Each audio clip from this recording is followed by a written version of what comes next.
this year I wanted to take a look at Pumpkin, the 2002 film, which stars Christina Ricci and Hank Harris. Hank Harris, which most of you may recognize from Insidious Chapter 2.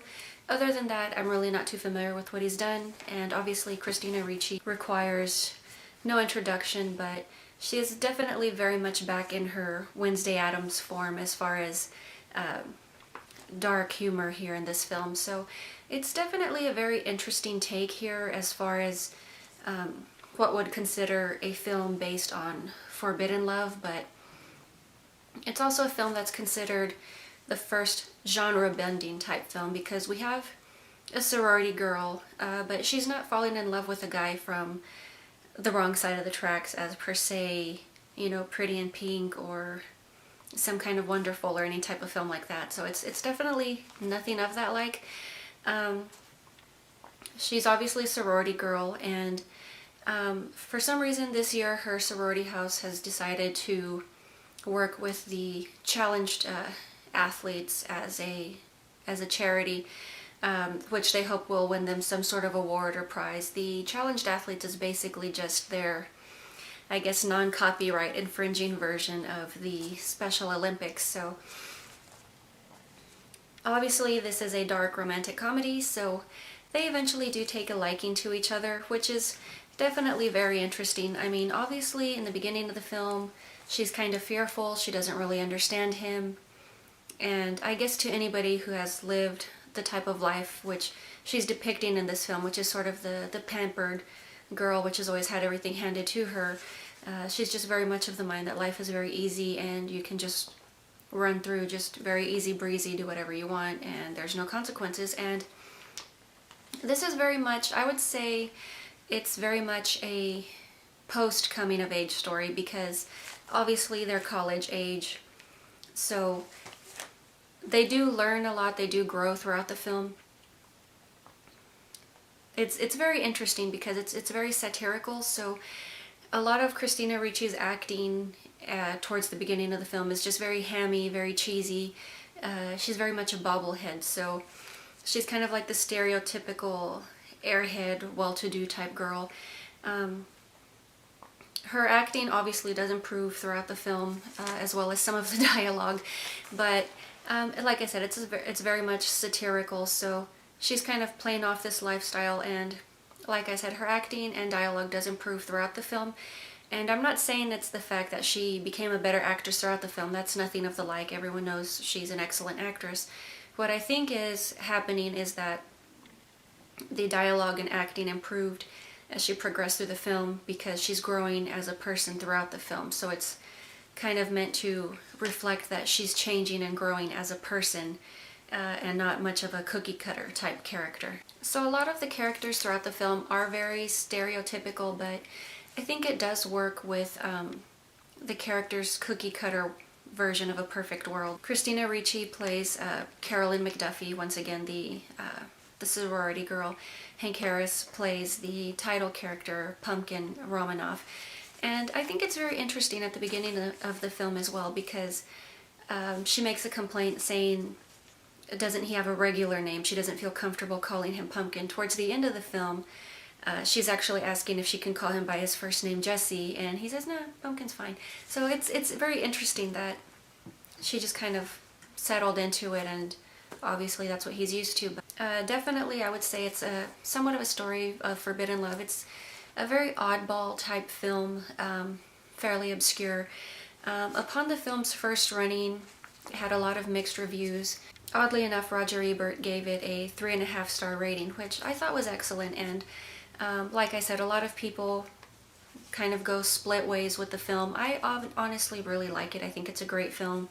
It's a very different take as far as the whole sorority type film. Usually sorority films, you either have slashers with half-dressed women running around, or you have comedies with half-dressed women running around, so not much difference.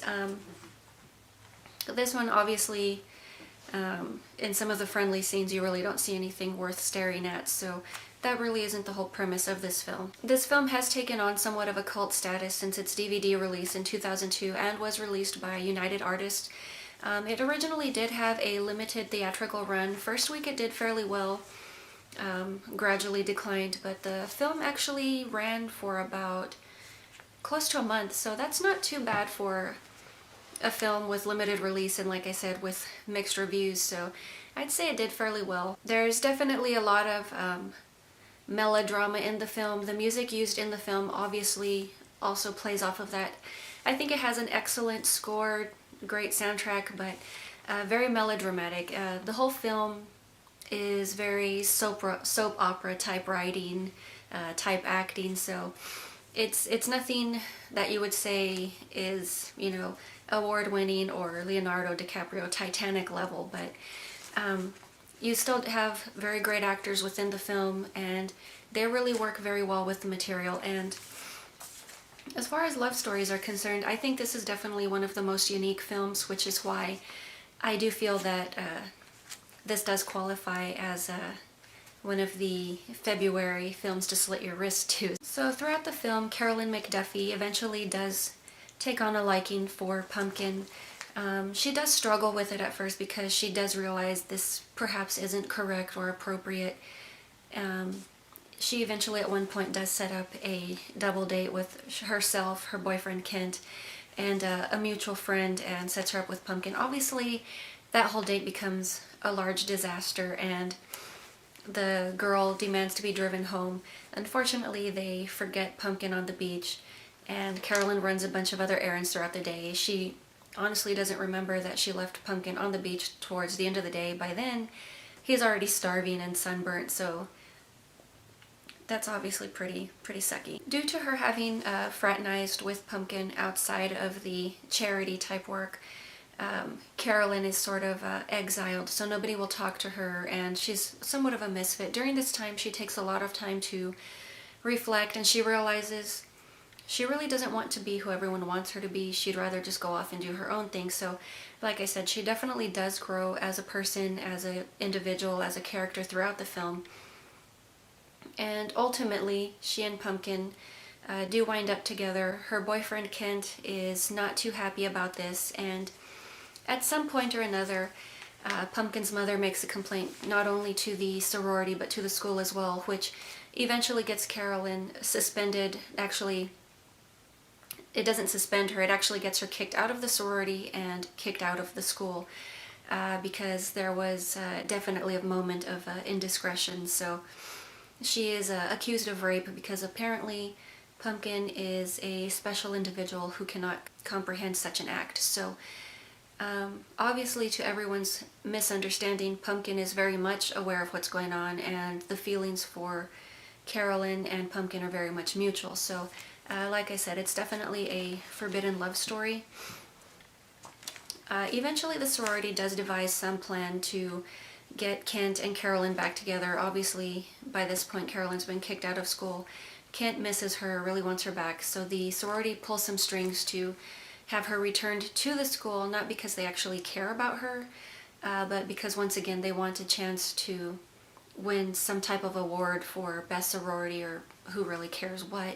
But they eventually do go to some sort of a sorority type formal soiree, I guess what you would say is the equivalent of prom.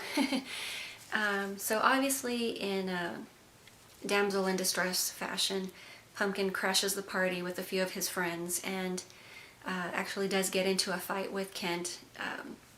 Pumpkin does beat Kent, and Kent rushes off in distress and winds up becoming paralyzed due to an accident. So ultimately, the pair do wind up together, but there's definitely a whole lot of crazy that does go on in between. I don't want to give too much details, but once again, if this is something that you are interested in, I would definitely encourage you to take a look at the film. Like I said, it definitely has a lot of subtle, very dark humor, overacting, and melodrama.